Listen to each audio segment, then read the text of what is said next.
당신이 원하는 것이 곧 당신의 경험이 되는 것이다. 당신이 본래적인 능력을 의식적, 의도적으로 이용해 건강한 삶을 창조하고 원하는 삶을 사는 방법도 자연스럽게 알게 될 것이다. 우리는 현재에 살면서 과거를 생각한다. 과거의 기억이 새겨져 있는 하드웨어와 소프트웨어 프로그램은 그대로 사용하고 있기 때문이다.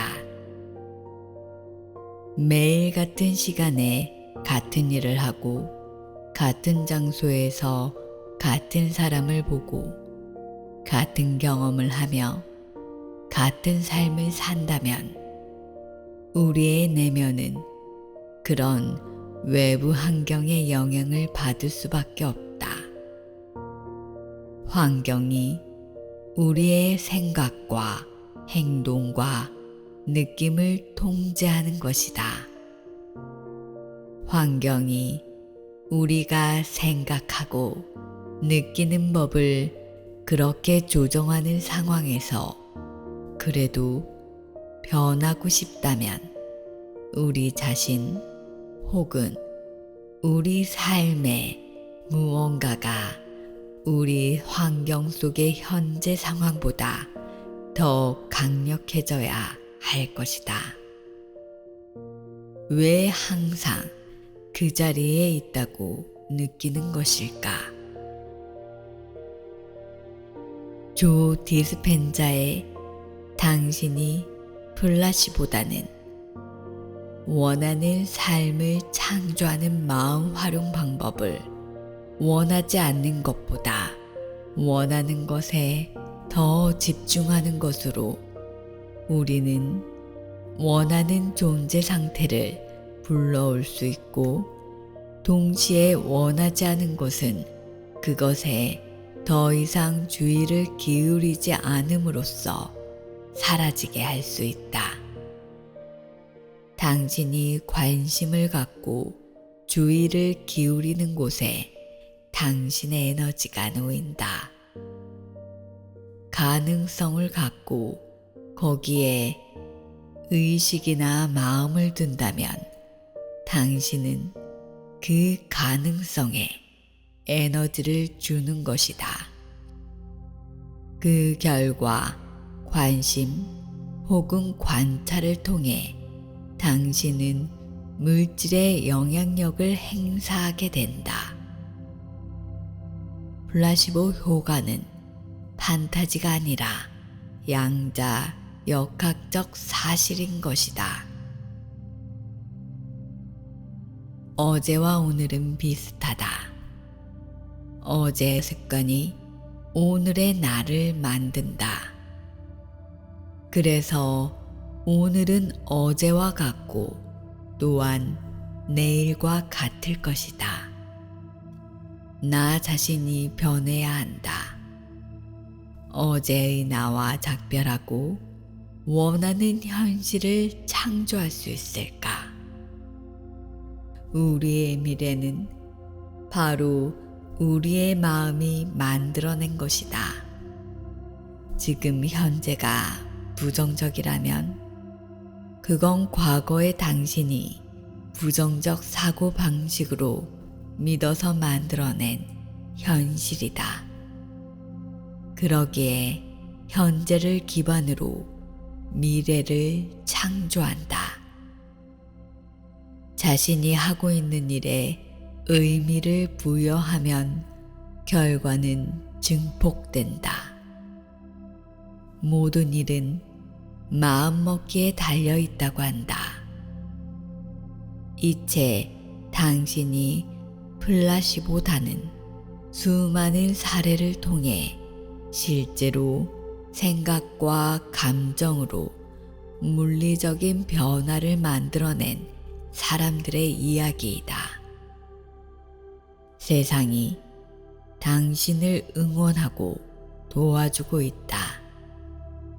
원하는 변화를 위해 전진한다.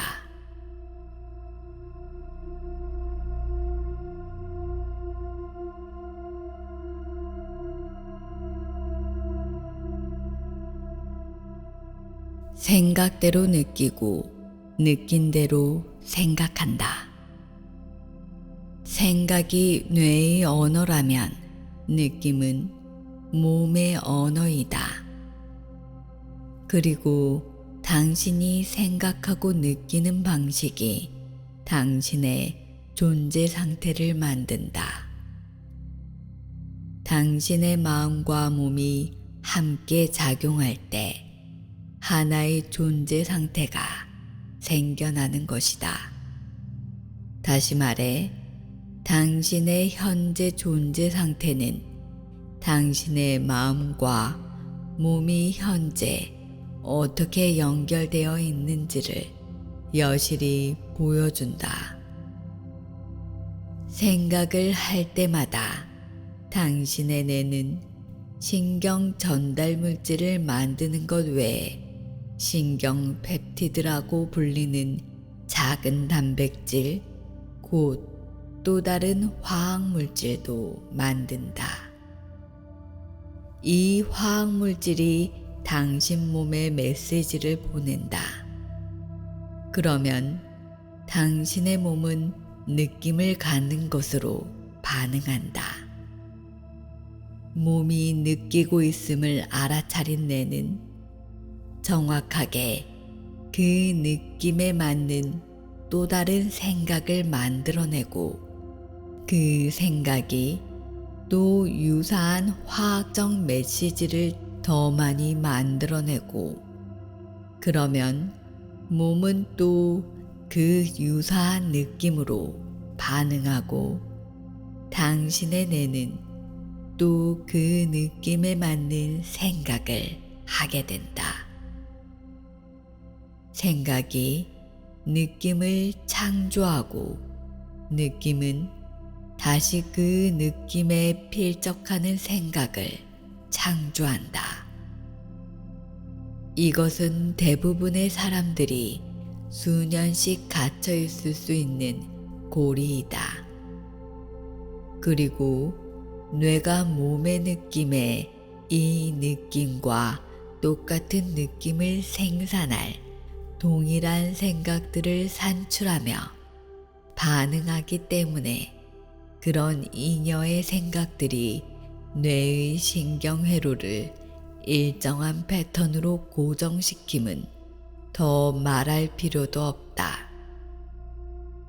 그렇다면 그때 우리 몸에서는 어떤 일이 일어나게 될까?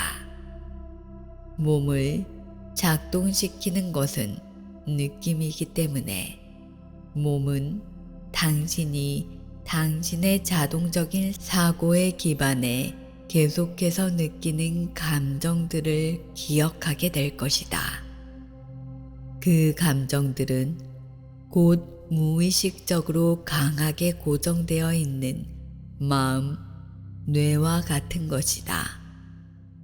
그렇다면 의식적 마음이 정말로 할 수 있는 일은 없다는 뜻이 된다. 무의식적으로 프로그램화되고 조건화된 몸이 아주 실질적으로 마음이 되어버리는 것이다.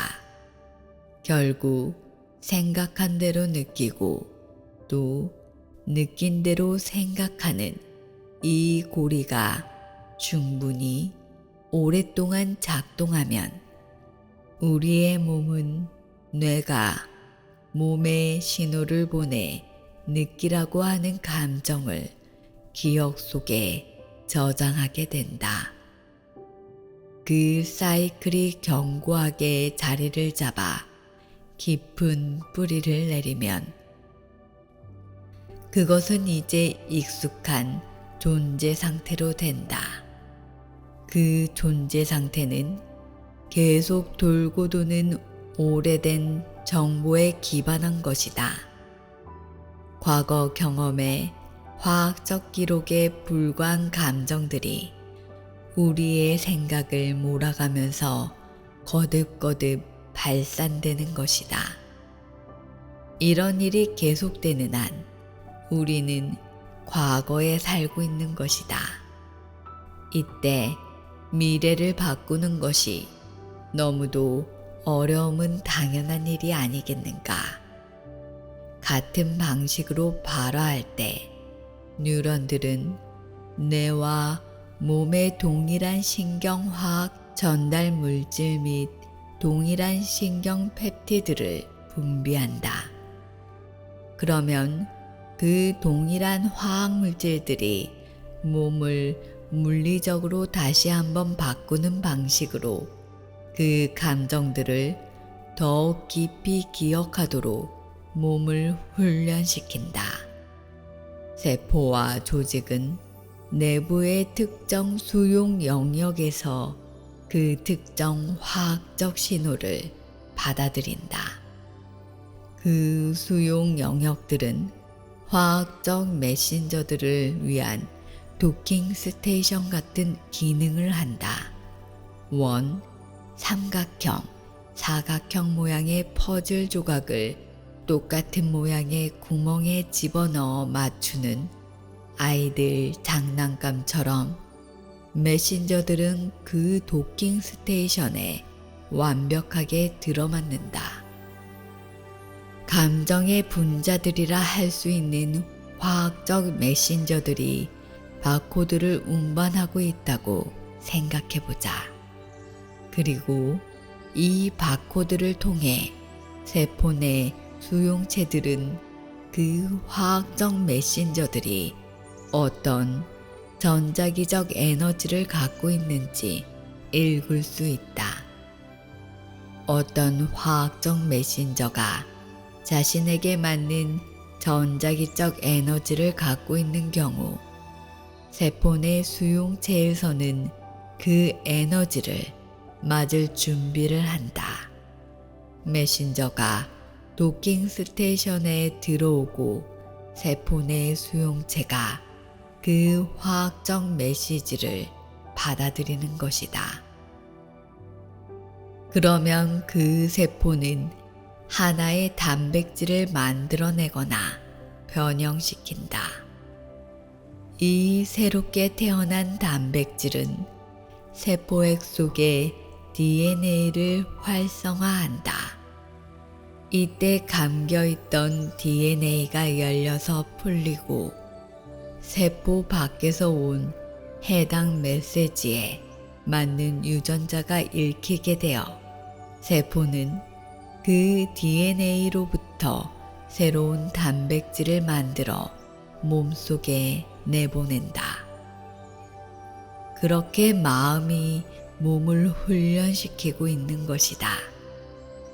세포 밖의 똑같은 신호들은 뇌 속의 같은 수준의 마음으로부터 나온 것들이기 때문에 이런 과정이 오랫동안 지속되면 늘 똑같은 유전자들이 늘 똑같은 방식으로 활성화된다. 새로운 생각이 일어나지도, 새로운 선택이 내려지지도, 새로운 행동이 보여지지도, 새로운 경험이 받아들여지지도, 새로운 감정이 만들어지지도 않았다는 뜻이다. 뇌로부터 나오는 정보들이 항상 똑같아서 같은 유전자들만 반복적으로 활성화되면 그 유전자들만 거듭해서 선택된다는 뜻인데, 그렇게 되면 그 유전자들은 자동차의 기어처럼 닳게 된다. 그때 우리 몸은 구조가 약하고 기능이 떨어지는 단백질을 만들게 되며 우리는 늙고 병들게 된다. 그리고 때가 되면 두 가지 시나리오 중 하나가 발생하게 된다. 첫 번째 시나리오는 계속해서 같은 정보만 받아들이던 세포막의 지성이 수용체들을 변경 확장하면서 몸의 필요와 요구에 적응하는 것이다. 그 결과 그 세포는 해당 화학물질들을 더 많이 받아들일 수 있다. 몸의 요구를 만족시키기 위해 도킹 스테이션들을 더 많이 만들어냈기 때문이다. 계산대에 줄이 길어지면 창구를 하나 더 여는 것과 같은 이치이다. 사업이 잘 되면 직원을 더 고용하고 계산대도 더 많이 열어야 할 것이다. 이제 몸은 마음과 같아졌다. 아니, 몸이 곧 마음이 되었다. 또 다른 시나리오에서는 세포가 매 순간 쏟아져 들어오는 똑같은 느낌과 감정의 홍수에 압도당한 나머지 화학적 메신저들의 입장을 거부하게 된다. 그 화학물질들은 대부분 세포의 도킹 스테이션 문 밖에 매달려 있게 되고 세포는 그런 상태에 익숙해진다. 그런 상태에서 세포는 뇌가 고양된 감정들을 아주 많이 생산할 때만 문을 열고 싶어 한다. 당신이 감정의 강도를 충분히 높여야 자극을 받고 도킹 스테이션 문이 열리며 세포에 깨어난다. 감정은 복잡한 플라시보 방정식을 푸는 열쇠이다. 첫 번째, 시나리오에서처럼 세포가 새로운 수용체들을 만들 경우 몸은 그 특정 화학물질을 갈망하게 된다. 뇌가 그 물질들을 충분히 만들지 못할 경우에 특히 더 그렇다. 그 결과 우리의 감정이 우리의 생각을 좌우하게 된다. 다시 말해, 몸이 마음을 통제하게 된다. 몸이 감정을 기억한다고 말할 때 내가 뜻한 것이 바로 이것이다. 몸이 마음을 반영하도록 생물학적으로 바뀌고 조건화된 것이다. 두 번째 시나리오에서처럼 세포가 화학물질들의 포화에 압도되어 수용체들이 둔감해지면 마치 약물 중독자처럼 몸은 그 세포를 깨우기 위해 더 화학적 스릴을 요구할 것이다. 다시 말해, 몸이 자극에 반응하도록 만들고 싶다면 지난번보다 더 화를 내고 더 걱정하고 더 죄책감을 느끼고 더 혼란스러워해야 한다는 뜻이다. 따라서 당신은 아무 이유도 없이 애완견에게 소리를 지르는 것 같은 약간의 극적인 요소를 가미해야 무슨 일이든 시작할 수 있을 것 같다고 느낄 수 있다. 단지 몸이 원하는 약물을 주기 위해서 말이다. 아니면 시어머니나 장모를 얼마나 싫어하는지 꼭 떠들어대야만 할 수도 있다. 단지 그렇게 하면 몸이 세포를 깨우는데 필요한 화학물질들을 가질 수 있기 때문이다. 그것도 아니면 끔찍한 결과가 벌어질지도 모른다는 상상에 집착하며 어떻게든 아드레날린 호르몬을 분비하려고 애쓸지도 모른다. 필요한 만큼 감정적 화학물질을 받지 못할 때 몸은 뇌에게 신호를 해 더 많이 보내달라고 할 것이다. 결국 몸이 마음을 조종하게 되는 것이다. 이것은 꼭 하나의 중독처럼 보인다. 따라서 이제부터 내가 감정 중독이라는 말을 써도 여러분은 무슨 뜻인지 이해할 수 있을 것이다. 어떤 방식으로 느낌이 생각의 수단이 될 때, 다시 말해 느낌보다 더 대단한 생각을 할 수 없을 때, 우리는 프로그램 속에 갇혀 있다고 할 수 있다. 생각하는 대로 느끼고 느낌대로 생각하게 되는 것이다. 이때 우리가 경험하는 것은 생각과 느낌의 합병 같은 것이다. 우리는 느생 아니면 생느하는 것이다. 이런 고리 속에 빠져 있는 무의식적 마음으로서의 우리의 몸은 실제로 1년 365일 한순간도 빠짐없이 자신이 늘 같은 과거 속에 살고 있다고 믿고 있다. 하나가 된 마음과 몸이 무의식적인 프로그램들에 의해 이미 정해진 운명에 맞춰 사는 것이다. 따라서 변하고 싶다면 뭔가 그 모든 감정적 기억들, 중독들, 무의식적 습관들보다 우리 자신이 더 커져야 한다. 더 이상 무의식적 마음이 되어버린 몸에 좌지우지 되지 말아야 한다는 뜻이다. 생각대로 느끼고 느낌대로 생각하는 사이클의 반복은 의식적 마음이 몸을 줬거나하는 과정이다. 그러다 일단 몸이 마음이 되면 우리가 습관이라고 부르는 상태가 된다. 즉, 몸이 마음이 될 때 습관이 생긴다.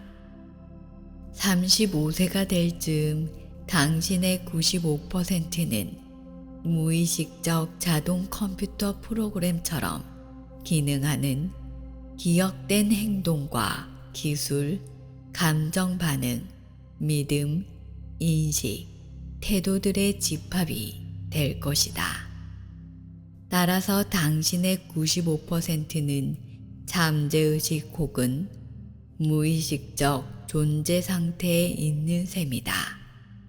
그 말은 당신의 5%에 해당하는 의식적 마음이 당신이 무의식적으로 암기해온 95%에 대항하고 있다는 뜻이다. 당신은 얼마든지 긍정적으로 생각할 수 있다. 하지만 5%의 의식적인 마음은 마치 과거 35년 동안 당신이 갖고 있던 온갖 부정적인 생각들을 기억하고 암기하고 있는 나머지 95% 마음의 물결을 억지로 거슬러 수용하고 있는 것처럼 느낄 것이다. 그래서 몸과 마음이 따로 논다는 말이 나왔다. 그 물결을 거스르려고 해도 당연히 그리 멀리 가지 못할 것이다. 우리가 깨야 하는 가장 단단한 습관이 바로 우리 자신이 되어버린 습관이다. 우리의 성격과 개인적 현실을 반영하는 무의식적 프로그램들을 강화하며 똑같은 방식으로 생각하고 느끼고 행동하는 그 습관 말이다. 과거에 살면서 새로운 미래를 만들 수 없다.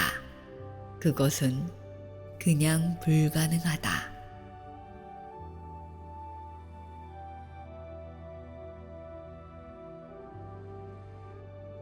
당신 자신의 플라시보가 되는데 필요한 것은 무엇인가?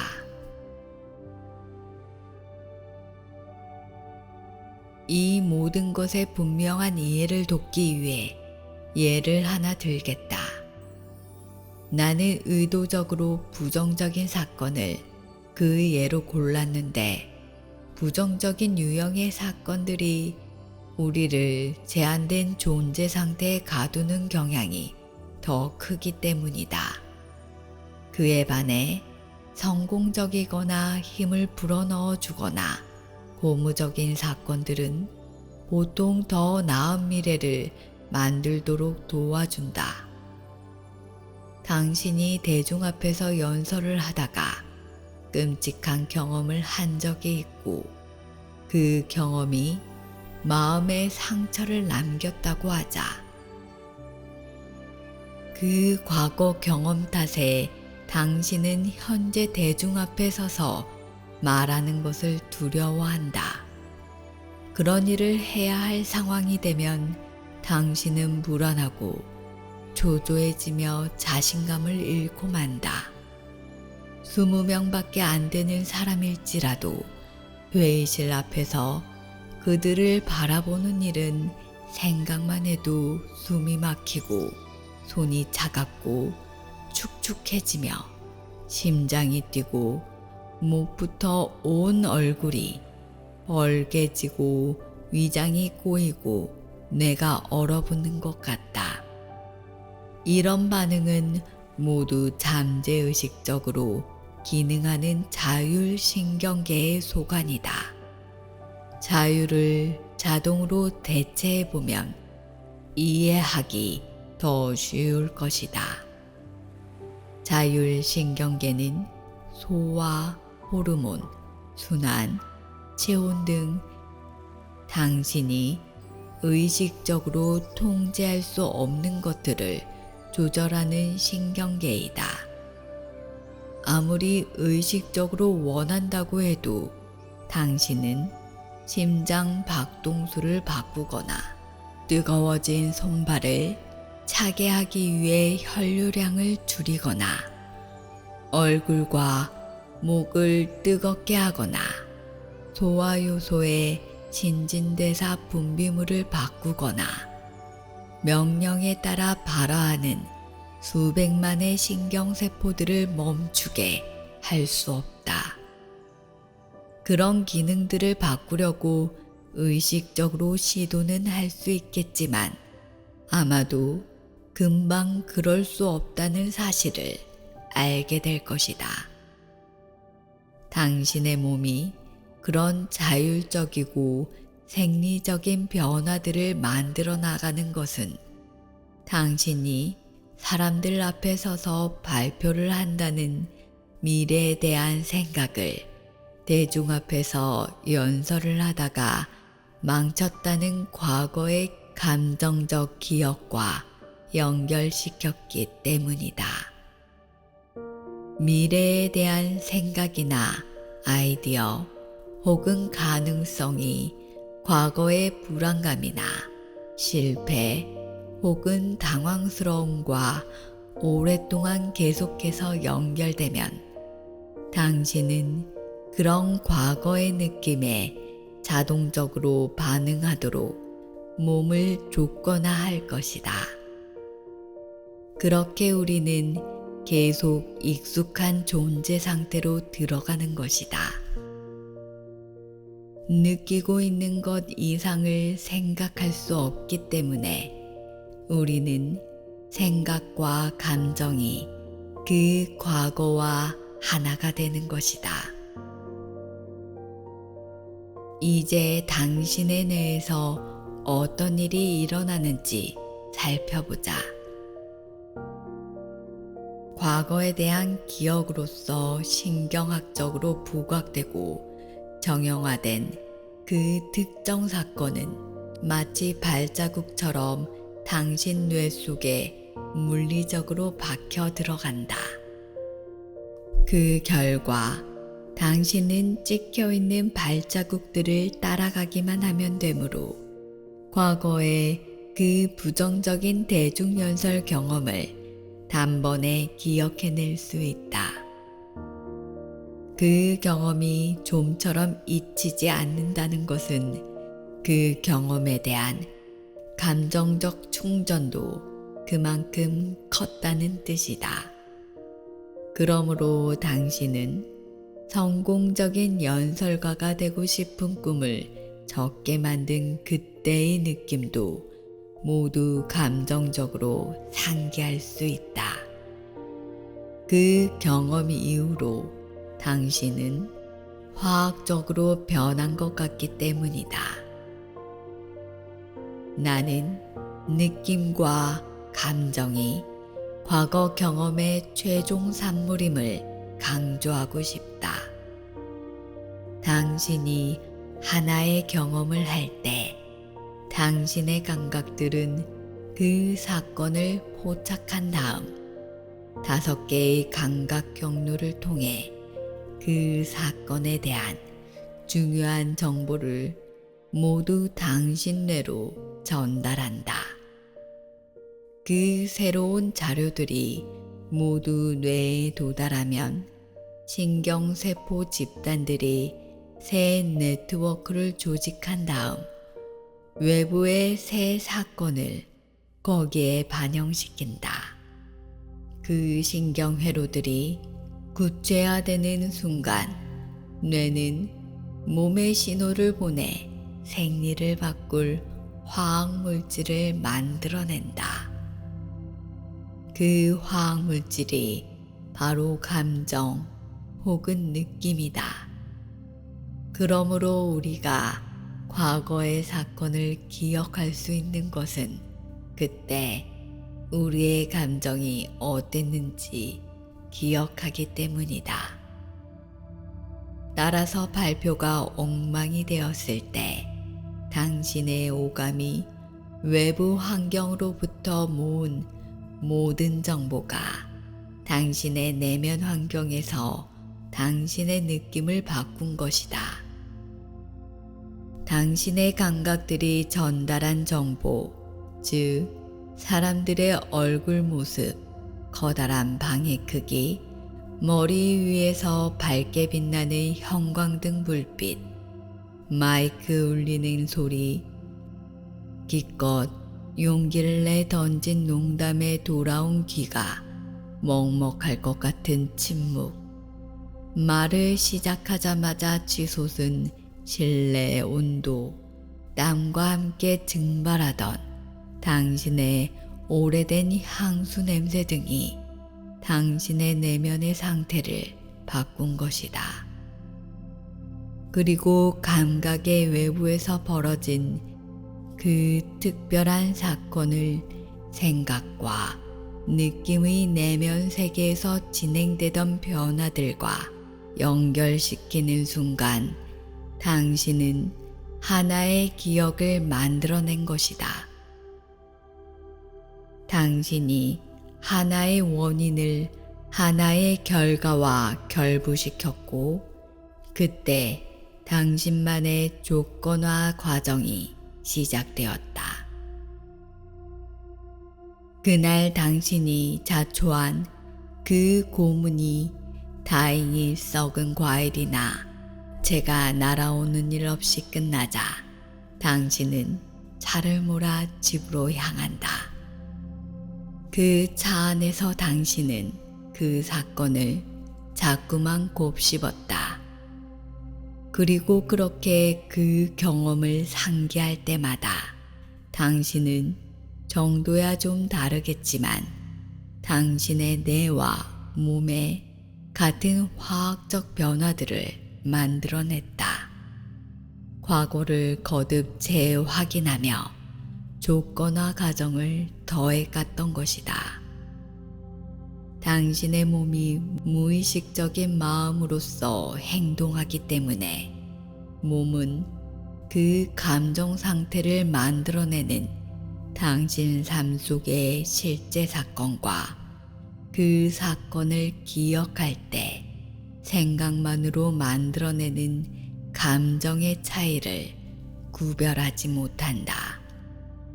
당신의 몸은 자기가 실제로 같은 경험을 자꾸 반복하면서 살고 있다고 믿는다.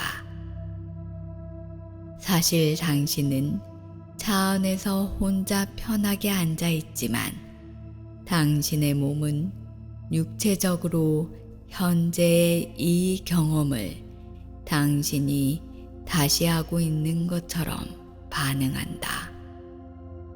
그 경험에 대한 생각에서 비롯되어 나오는 뇌 속의 신경회로들을 당신이 발화하고 고정시킬 때 당신은 지금 시냅스의 연결들을 물리적으로 유지하고 그 신경망들 속에 훨씬 더 오래가는 연결들을 만들고 있는 중이다.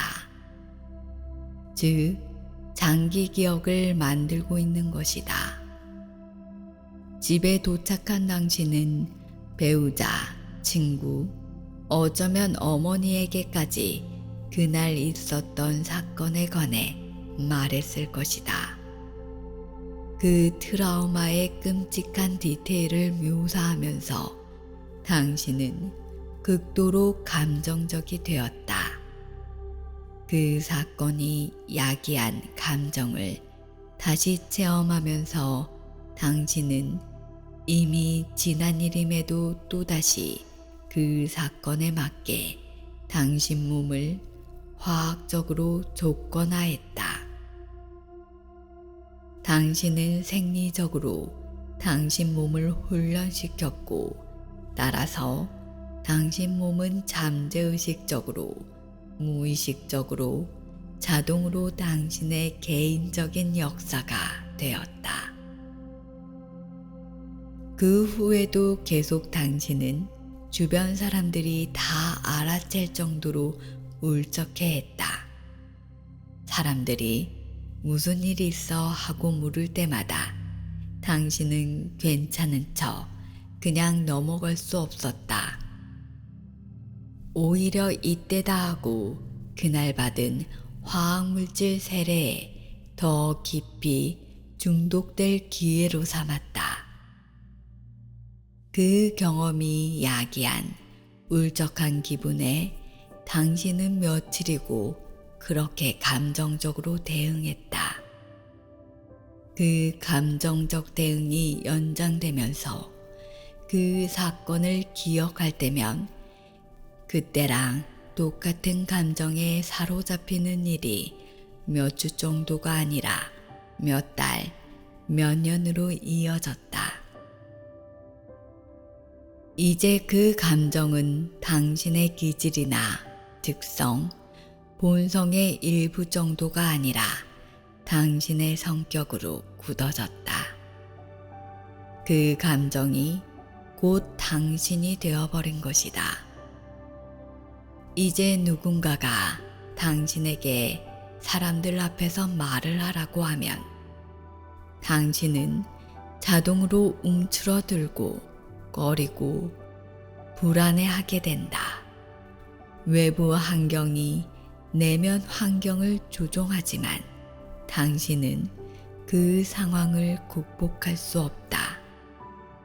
당신의 미래가 과거의 느낌과 같을 것이라는 생각이 떠오르는 순간 마음이 되어버린 당신의 몸이 마술처럼 자동적, 무의식적으로 반응을 한다. 아무리 애를 써도 의식적인 마음은 전혀 힘을 쓰지 못하는 것 같다. 몇 초도 못 되어 당신 뇌와 몸의 약국에서 다수의 조건화된 반응들이 조제되어 나온다. 땀이 줄줄 흐르고 입이 마르고 무릎이 꺾이고 메스껍고 어지럽고 호흡이 가빠지고 죽도록 피곤해진다. 모두 당신 몸의 생리 현상을 바꾸는 그 한 가지 때문이다. 그 생각은 정말이지 플라시보이다. 할 수만 있다면 당신은 저는 연설가가 아닙니다. 사람들 앞에 잘 나서지 못합니다. 발표를 잘 못합니다. 혹은 너무 겁이 많아서 많은 사람 앞에서는 잘 말하지 못합니다. 같은 말을 하면서 그 기회를 거절할 것이다. 그렇게 저는 뭐뭐 합니다라고 말할 때마다 당신은 당신의 몸과 마음이 하나의 미래에 맞춰져 있다고, 혹은 당신 생각과 감정이 하나의 목적지에 맞춰져 있다고 선언하는 셈이다. 그런 식으로 기억된 존재 상태를 강화하는 것이다. 어쩌다 누군가로부터 왜 과거나 한계로 스스로를 규정하려 하느냐는 질문을 받으면 당신은 분명 그 과거의 기억과 느꼈던 감정 상태를 이야기하면서 당신이 그래야만 하는 이유를 재확인할 것이다. 어쩌면 약간 윤색까지 할지도 모른다. 생물학적 차원에서 보자면 당신이 정말로 주장하는 것은 몇 년 전 그 사건이 있었을 때 물리적, 화학적, 감정적으로 변해버렸고 그때 이후로 전혀 변하지 않았다는 것이다. 당신은 자신이 만든 한계로 스스로를 규정하기로 선택해 온 것이다. 이 이야기 속 당신은 당신 몸의 노예가 되었고 당신이 처한 환경의 조건들에 갇혀 있으며 시간 속에서 길을 잃었다. 특정 장소에서 특정 시간에 사람이나 상황과 얽힌 경험이 당신이 생각하고 행동하고 느끼는 법에 영향을 주고 있기 때문이다.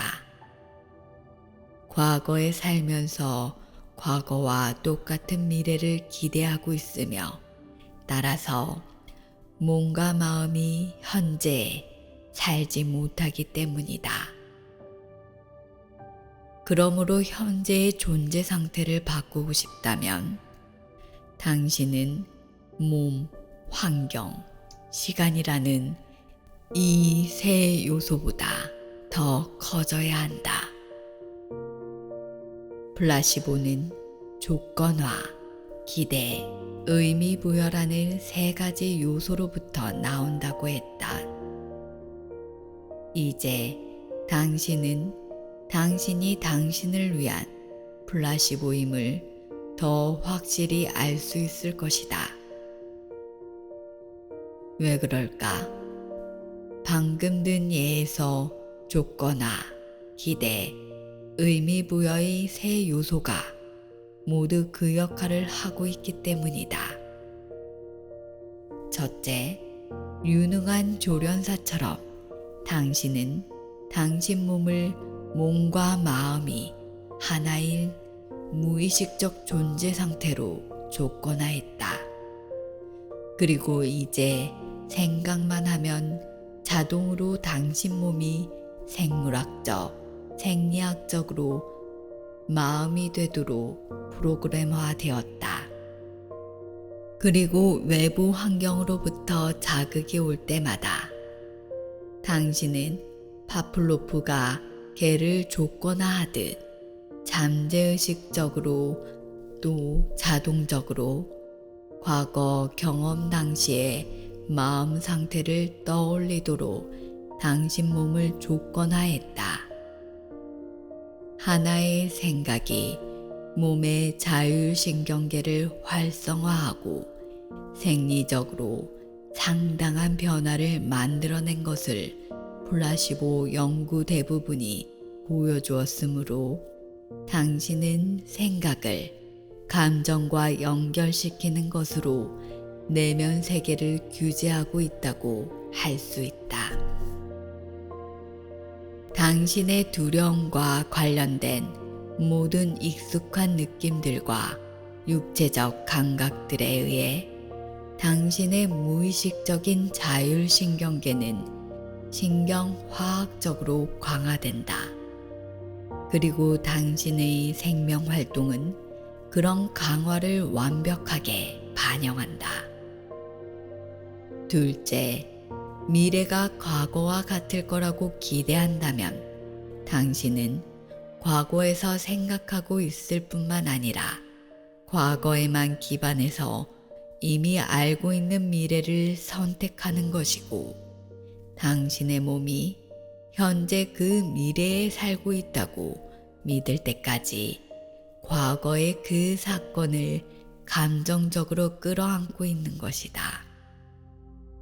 당신의 주인은 온통 이미 알고 있고, 따라서 예측 가능한 현실에 가 있기 때문에 당신은 새로운 선택도, 행동도, 경험도, 감정도 좀처럼 느낄 수 없게 된다.